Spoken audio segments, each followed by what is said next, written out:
Hello प्यारे बच्चों, कैसे हैं आप सब। आई होप आप सब अच्छे होंगे, मस्त होंगे, स्वस्थ होंगे प्यारे बच्चों।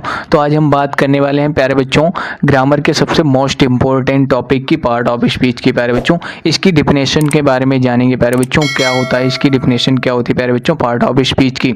बहुत ही ग्रामर का एकदम बहुत ही इंपॉर्टेंट टॉपिक है प्यारे बच्चों। तो इसकी डिफिनेशन एकदम बिल्कुल हिंदी में जानेंगे प्यारे बच्चों। बोल रहा परिभाषा देखिए, कई शब्दों से मिलकर एक वाक्य बनता है, यानी कई शब्दों से मिलकर क्या बनता है, एक वाक्य बनता है प्यारे बच्चों। वाक्य तो आप जानते हैं प्यारे बच्चों क्या होता है। व्याकरण के अनुसार यदि शब्द क्रम से रखे गए हों तो वाक्य का अर्थ स्पष्ट हो जाता है। यानी व्याकरण के अनुसार अगर कोई शब्द जो है वो क्रमानुसार लगाए गए हों तो वाक्य का जो अर्थ होता है वो स्पष्ट हो जाता है प्यारे बच्चों। रखे गए हों तो वाक्य का अर्थ स्पष्ट हो जाता है प्यारे बच्चों। क्या हो जाता है, स्पष्ट हो जाता है। वाक्य में रखे गए शब्द अलग अलग होते हैं। जो वाक्य में शब्द जो रखे जाते हैं वो हर एक शब्द अलग अलग होता है प्यारे बच्चों, अलग अलग होते हैं, उनके कार्य भी अलग अलग होते हैं। जो यानी जो शब्द रखे जाते हैं वो हर एक शब्द अलग अलग होता है, उसका कार्य भी अलग अलग ही होता है प्यारे बच्चों।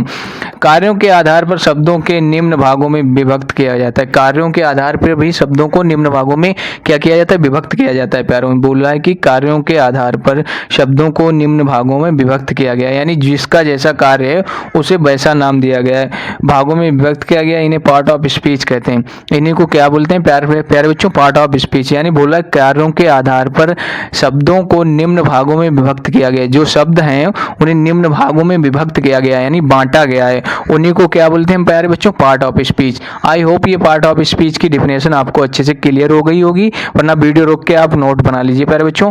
वीडियो अच्छा लगा तो वीडियो को लाइक करिए, शेयर करिए, और आप हमारे चैनल पर नए तो चैनल को सब्सक्राइब करके जरूर जाइएगा प्यारे बच्चों।